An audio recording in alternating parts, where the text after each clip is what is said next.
안녕하세요, 이기로 변호사입니다. 가압류, 압류 도대체 뭘 어떻게 하면 되는 건지 이것에 대해서 설명드리는 시간을 갖도록 하겠습니다. 제가 지인들한테 참 많이 받는 질문 중에 하나가 누구한테 받을 돈이 있는데 이거 뭐 가압류를 해야 되냐 뭐 압류를 해야 되냐 막 이렇게 이제 막 섞어서 말씀을 하시는 경우들이 많은데 이게 그 개념이 잘 안 잡혀 있으셔서 그래요.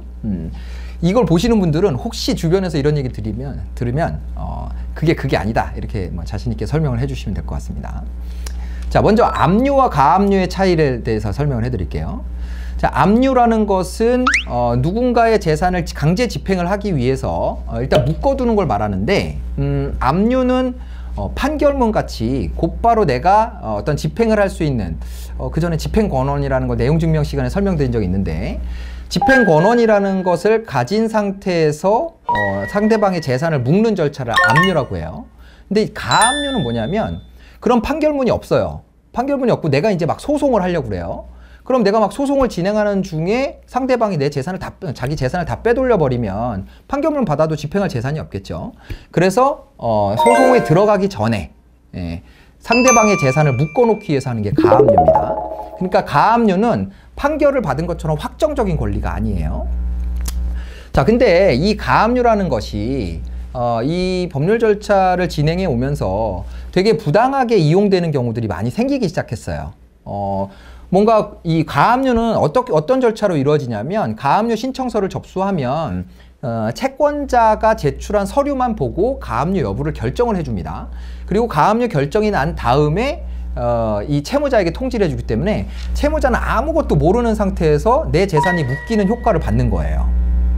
근데 만약에 채권자가 부당하게 실제로는 채권이 없는데도 거짓으로 만들어낸다고 했을 때는 법원에서는 이걸 판단할 수 있는 방법이 없어요.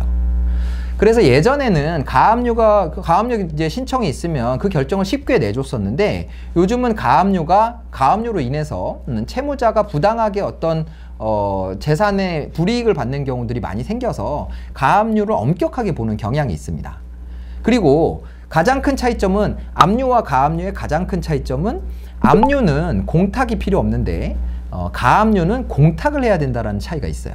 자, 왜 그러냐 하면, 자, 판결이 나왔다는 것은 이미 법원의 판단을 통해서 이 사람이 채권이 있다는 게 확정이 된 상태인데, 가압류는 아까 설명드린 것처럼 채무자의 얘기는 들어보지 않고 채권자 얘기만 듣고 판단을 하기 때문에 이게 부당한 건지 아닌 건지 확정이 없는 거예요.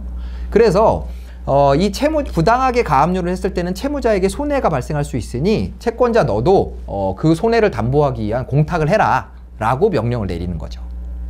근데 이 담보의 방식은 보증보험 증권을 제출하는 방식이 있고, 그리고 현금을 공탁하는 방식이 있는데, 이 가압류하는 대상 재산이 뭐냐에 따라서 그 공탁의 방식을 좀 달리하고 있어요. 예를 들어서 부동산 같은 경우에는 가압류가 들어갔을 때 채무자가 받는 불이익은 그 부동산을 팔 수 없다라는 것 정도밖에 없습니다. 그렇기 때문에 가압류 결정을 내려줄 때 법원에서는 그냥 보증보험 증권으로 채권자가 크게 부담이 가지 않는 방식으로 담보를 제공하게 하고 가압류를 해주는 경우가 많아요. 근데 예를 들어서 은행 계좌를 가압류한다고 했을 때는 당장 내가 돈을 쓸 수 없는 상황이 되는 거죠, 채무자 입장에서는. 그렇기 때문에 법원에서는 만약에 정말로 이 가압류를 하고 싶다라고 하면, 그러면 채권자 너도 그만큼의 현금을 묶어라 이렇게 부담을 주고 있어요.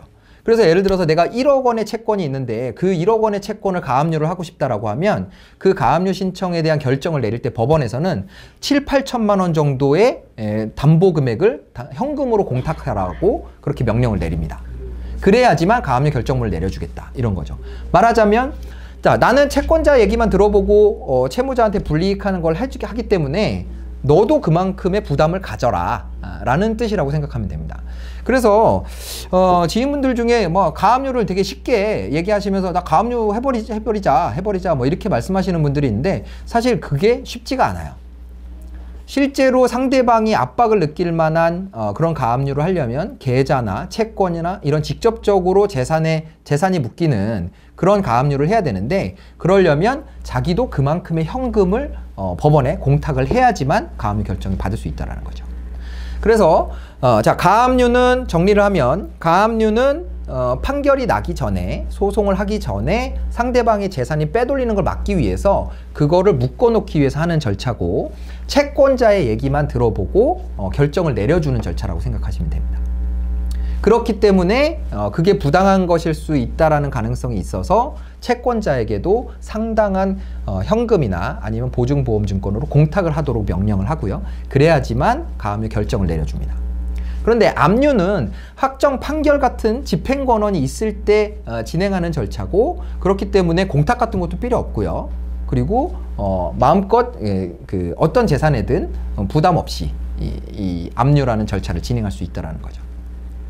그래서 여러분들이 뭐 이제 상대방 채무자가 어떤 채무를 잘 이행하지 않는다고 해서 어떤 그런 불이익이나 재산 보전 조치를 할 때 가압류를 한다라는 것은 굉장히 채권자 입장에서도 부담이 될 수 있는 그런 절차라는 것을 감안을 하시고 적당한 절차를 찾아서 사건을 진행하시는 게 도움이 될 것 같습니다.